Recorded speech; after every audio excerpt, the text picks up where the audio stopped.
Video disclaimer. This video only. Entertainment purpose. Please don't take seriously. Hello guys, आपका स्वागत है आपके अपने चैनल डार्क वर्स हिंदी में। गाइस, हम आज के वीडियो में देखने वाले हैं रिएक्शन वीडियो। अगर आपको पसंद आए तो लाइक, शेयर और कमेंट जरूर करें। अगर आप चैनल पर नए हैं तो चैनल को सब्सक्राइब जरूर करें। तो चलिए शुरू करते हैं। केदारनाथ यात्रा 2025 कंप्लीट टूर गाइड जो है ना, आज हम उसका देखने वाले हैं। चारों धाम का हमने नाम सुना हुआ है कि इसके अंदर डिफरेंट डिफरेंट जो है ना प्लेसेस होती हैं, जिसमें से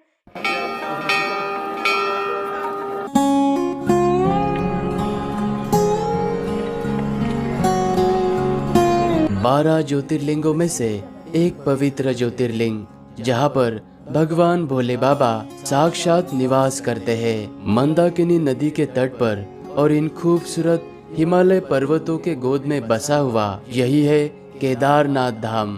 यहीं पर भगवान शिव जी ने पंच पांडवों को दर्शन दिए थे और यहीं पर उन्हें स्वर्ग जाने का रास्ता भी दिखाया था। इसीलिए इस जगह को मुक्ति स्थल भी माना जाता है। केदारनाथ जी की यात्रा में आपके रहने की और खाने पीने की क्या क्या सुविधा है और साथ ही में घोड़ा, पिट्ठू, पालकी, हेलीकॉप्टर, इन सभी के रेट्स क्या होंगे, किस तरह से बुकिंग करनी है और ये यात्रा करने में आपका कितना बजट आ सकता है और केदारनाथ जी के मंदिर में दर्शन करने के बाद यहाँ पर आप और भी कौन सी जगहों पर दर्शन कर सकते हैं और यात्रा करने में आपको कितना समय लगता है, इस वीडियो में हम आपको केदारनाथ धाम की इस खूबसूरती को दिखाते हुए इस तरह की कंप्लीट इंफॉर्मेशन देने वाले हैं। तो इस वीडियो को पूरा जरूर देखना। केदारनाथ धाम जी की यात्रा हरिद्वार से शुरू होती है और हरिद्वार बस स्टैंड के पास में ही सोनप्रयाग तक जाने के लिए आपको बहुत सारी बसेस की सर्विस मिलती है और इन बसेस का किराया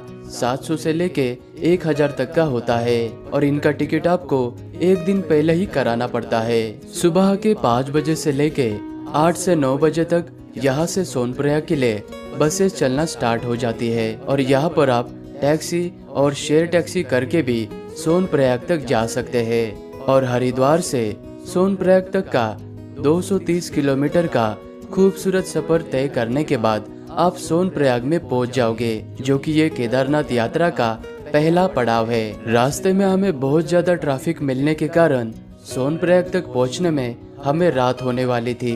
इसीलिए हमने सोनप्रयाग से 1.5 किलोमीटर पहले इस सीतापुर में होटल रूम ले लिया था और आपको सोनप्रयाग में भी होटल रूम, गेस्ट हाउस और डोरमेट्रीज मिल जाएगी। सोनप्रयाग में डोरमेट्री का 300 से लेके 600 रुपए तक लिया जाता है और यहाँ पर होटल रूम का मई और जून महीने में 1500 से लेके 2000, 3000 या 7000 तक भी जा सकता है, क्योंकि सीजन में यहाँ पर रेट बहुत ही ज्यादा हो जाता है। सोनप्रयाग में ही आपको कुछ इस तरह से लाइन में खड़ा किया जाता है और यहीं पर यात्रा में जाने से पहले आपका यात्रा का रजिस्ट्रेशन यानी पंजीकरण को वेरीफाई और चेक करने के बाद ही आपको आगे यात्रा के लिए भेजा जाता है। इसलिए यात्रा में आने से पहले आप ऑनलाइन वेबसाइट से या फिर ऋषिकेश और हरिद्वार से ऑफलाइन रजिस्ट्रेशन भी करा सकते हैं। यात्रा का रजिस्ट्रेशन चेक कराने के बाद फिर से आपको एक बार इस तरह से लाइन में लगकर यहाँ से टैक्सी में बैठकर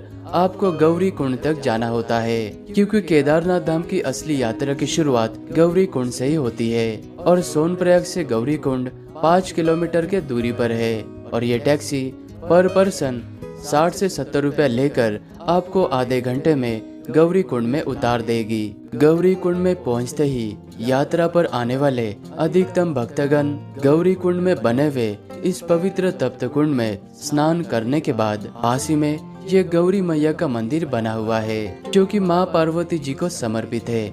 इस मंदिर में दर्शन करने के बाद सभी भक्तगण भोले बाबा की यात्रा को शुरुआत करते हैं और गौरी कुंड से 5 से 10 मिनट के ट्रैकिंग करने के बाद सामने आपको ये वाला एंट्री गेट नजर आएगा। ये प्रवेश द्वार नजर आने पर आप समझ लेना कि फाइनली केदारनाथ धाम की यात्रा की ट्रैकिंग की शुरुआत हो चुकी है। गौरी कुंड से लेके केदारनाथ जी के मंदिर तक का इस ट्रैकिंग के रास्ते का डिस्टेंस 16 किलोमीटर का बताया जाता है, लेकिन ये रास्ता 16 किलोमीटर का ना होके ये ट्रैकिंग वाला रास्ता 20 से 21 किलोमीटर का है। अगर आप गौरी कुंड से घोड़ा या खच्चर से केदारनाथ जी के मंदिर तक जाना चाहते हो तो उसका किराया यहाँ पर 3200 लिया जाता है।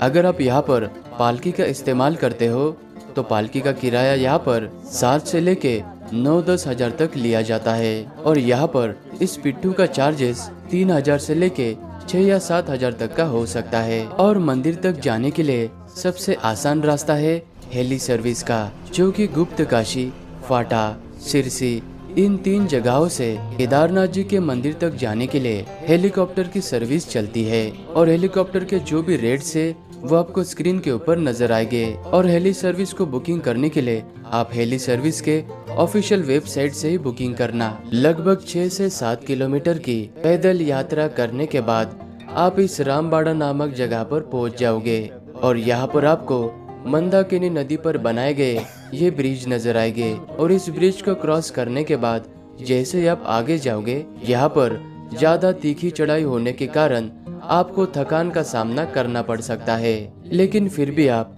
यहाँ के प्रकृति को अपने आंखों से देखते हुए, मन में भोले बाबा का नाम लेते हुए यात्रा को जारी रखें। और आप जैसे जैसे इन पहाड़ों के ऊपर चढ़ाई करते हुए हाई एल्टीट्यूड यानी ऊंचाई पर जाओगे, तो यहाँ से आपको कुछ इस तरह से खूबसूरत से पहाड़ों की बर्फीली चोटियां नजर आएगी। और रास्ते से चलते वक्त आपको ये ऊंचे ऊंचे ग्लेशियर नजर आएंगे। इन ग्लेशियर के बीच में से चलकर जाना एक अलग ही एहसास देता है। तो कुछ इस तरह से आप 8 से 10 घंटे का गौरीकुंड से पैदल यात्रा करने के बाद आप इस रुद्रा पॉइंट तक पहुंच जाओगे।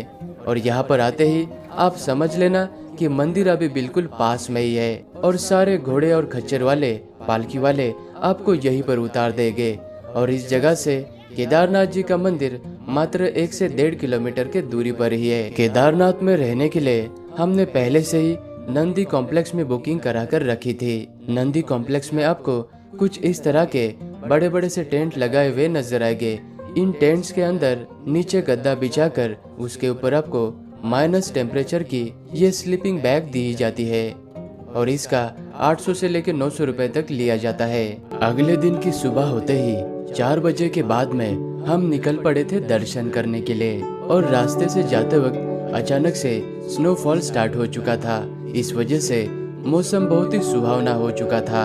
और कड़ाके की ठंड होने के बावजूद भी सभी भक्तगण इस तरह से लाइन में लगकर दर्शन करने के लिए जा रहे थे। और केदारनाथ जी के इसी मंदिर के गर्भगृह में बिल्कुल मध्य भाग में भगवान भोले बाबा का शिवलिंग विराजमान है। और ध्यान से देखने पर आपको शिवलिंग के अग्र भाग पर आपको गणेश जी और माँ पार्वती जी का श्री यंत्र नजर आता है। और इसी मंदिर के आसपास में कई सारे धर्मशाला, गेस्ट हाउस और होटल्स भी बने हुए हैं। लेकिन मई और जून के महीने में ज्यादा भीड़ होने के कारण यहाँ पर सभी होटल्स के रेट थोड़े से ज्यादा बढ़ जाते हैं। और केदारनाथ जी के इस मंदिर के बिल्कुल पीछे आपको ये बड़ी सी शिला नजर आएगी। इस शिला को भीम शिला कहा जाता है।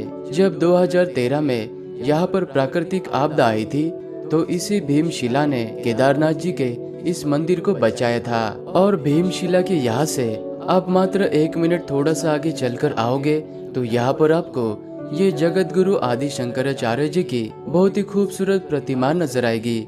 यहाँ पर भी आप एक बार दर्शन जरूर करना। केदारनाथ जी के धाम में एक ऐसा भी मंदिर है। इस मंदिर में अगर आप सच्चे मन से भगवान भोले बाबा के जयकारे लगाते हो, तो इस मंदिर के अंदर जो पानी का कुंड है, इस कुंड से बबल्स यानी बुलबुले निकलते हैं। इस मंदिर को रेतस कुंड मंदिर कहा जाता है। और ये मंदिर केदारनाथ जी के मंदिर से मात्र 10 मिनट के दूरी पर है। ये है काल भैरव जी का मंदिर, जो कि केदार घाटी का सबसे ऊंचाई पर स्थित ये भैरव बाबा का मंदिर है।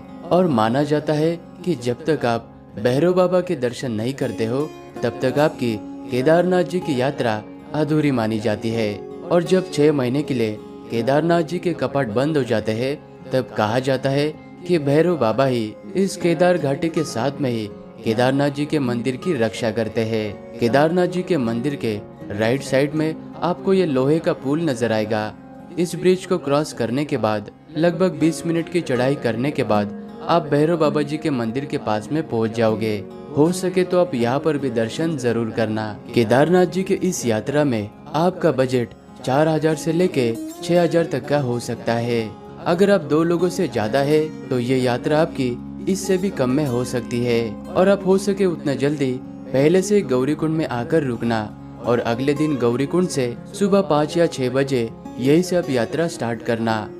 नहीं तो आपको भी हमारी तरह सोनप्रयाग में टैक्सी के लिए और रजिस्ट्रेशन चेक करने के लिए 3 से 4 घंटे आपके ऐसे वेस्ट हो जाएंगे। और यहाँ पर मई और जून महीने में सीजन और भीड़ होने के कारण सभी होटल्स के रेट बढ़ जाते हैं। और मानसून में जुलाई और अगस्त में यहाँ पर कभी भी लैंडस्लाइड और ज्यादा बारिश होने की संभावना रहती है। तो आप सितंबर में भी कर सकते हैं, उस वक्त आपको कम बजट लगेगा। और केदारनाथ जी के मंदिर के आसपास में और पूरे रास्ते में आपको खाने पीने की कोई भी कमी नहीं होने वाली। और केदारनाथ जी के इस मंदिर से लेके वापस गौरीकुंड तक जाने के लिए आपको 6 से 7 घंटे का समय लगता है। और केदारनाथ में कभी भी मौसम बिगड़ सकता है, इसीलिए आप आपके साथ में थोड़े से गर्म कपड़े जरूर रखना। तो इस तरह से आप केदारनाथ जी की यह यात्रा कर सकते हैं।